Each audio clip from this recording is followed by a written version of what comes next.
আসসালামু আলাইকুম সুপ্রিয় শিক্ষার্থীবৃন্দ, আজকের ভিডিওতে আমরা আলোচনা করব নবম ও দশম শ্রেণীর গণিত বইয়ের অনুশীলনীর 2.2 এর 15 এবং 16 নং নিয়ে। তো 15 নম্বর দেখো বলা আছে fx = 2x + 1 / 2x - 1 হয়, তবে f1/s² + 1/f 1/s² - 1 এর মান নির্ণয় করো। তো আমরা এটা নির্ণয় করব। এখন মানটা নির্ণয় করব। প্রথমে আমি মানটা লিখে নিছি fx = 2x + 1 / 2x - 1 এটা লিখে নিছি এখানে, অর্থাৎ x যেখানে আছে এখন আমরা সেখানে 1/s² লিখব। দেখো সুতরাং f1/s² তো যেখানে যেখানে x আছে এই দুই জায়গায় x আছে আমরা দেখতে পাচ্ছি, এই দুই জায়গায় x এর জায়গায় আমরা লিখব কি 1/s²। ঠিক আছে, এখন আমরা গুণ করব, অর্থাৎ 2 দিয়ে অঙ্ক করলে 2 কে 2 হবে, এখানে 2 হবে, আবার 2 দিয়ে অঙ্ক করলে 2 কে 2 হয়। ঠিক আছে, এগুলো বাকিগুলো ঠিকভাবে লিখবে এখানে। তো এখন আমরা দেখব এখানে s² লসাগু নিব। s² লসাগু নিলে s² দিয়ে s² করলে 1 থাকে, 1 দিয়ে অঙ্ক করলে 1 কে 1, আবার s² দিয়ে অঙ্ক করলে s² কে s² হবে। ঠিক একইভাবেও এখানে s² কমন নেবে, s² দিয়ে এগুলোকে লসাগু করলে সেক্ষেত্রে আসে কত 2 - s²। এখন আমরা ভাগ থেকে গুণ নিয়ে যাব। প্রথমে এটা লিখব, লেখার পর এখানে ভাগ থেকে গুণ চিহ্ন দিব, গুণ চিহ্ন দিলে এটা উল্টে যাবে, এটা নিচে চলে আসবে। ঠিক আছে, এখন যদি আমরা কাটাকাটি করি সেক্ষেত্রে কি হয়, দেখো s² চলে গেল, তাই কি উপরে থাকে কি 2 + s² লিখছি, এসে থাকে কি 2 - s² লিখলাম। ঠিক আছে, এখন আমরা এগুলোকে যোজন বিয়োজন করব।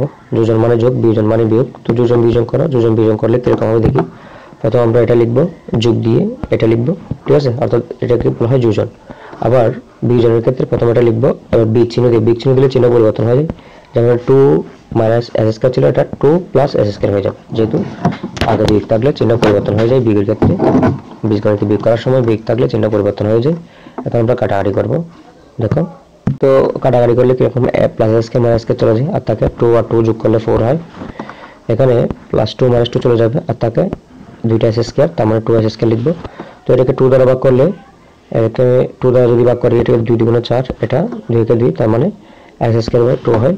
তার নির্ণয় মান হচ্ছে 2/s²। ঠিক আছে, 16 নম্বরে বলা আছে gx = 1 + s² + x⁴/x² হলে দেখাও যে g1/s² = gx²। ঠিক আছে, তাহলে ফাংশনটা আমরা লিখে নিব। প্রথমে gx = মানটা লিখে নিলাম এখানে, লিখে নেওয়ার পর যেখানে অর্থাৎ এই x এর জায়গায় আমাদেরকে লিখতে হবে 1/s²। তো জাস্ট যেখানে যেখানে x আছে সেখানে আমরা 1/s² লিখব। আমরা মানগুলো বসাই নিলাম এখানে, অর্থাৎ যেখানে যেখানে x আছে সেখানে 1/s² বসাই নিলাম। বসাই নেওয়ার পর আমরা এগুলো এখন কি করব, গুণ করব। তো এগুলো গুণ করলে 2 × 4 হয়, এটা 4 × 8 হবে। এখানে দেখো এখানে 8 হবে, এগুলো গুণ করে নিবা।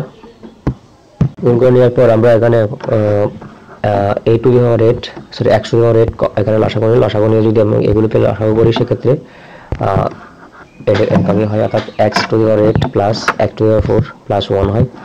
আর এখন আমরা এটাকে উল্টা দিব, অর্থাৎ ভাগ থেকে গুণ নিয়ে যাব। প্রথম আমরা এটাকে লিখব, এখানে লিখলাম গুণ চিহ্ন দিয়ে, তারপর এটাকে লিখব।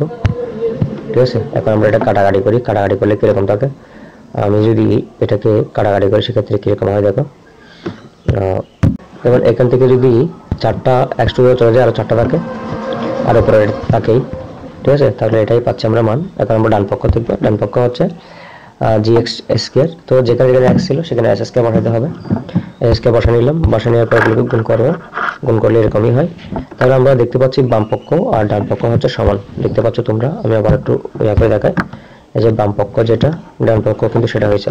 সুতরাং আমরা লিখতে পারি বাম পক্ষ সমান ডান পক্ষ দেখানো হলো, অর্থাৎ বাম পক্ষ সমান ডান পক্ষ দেখানো হলো।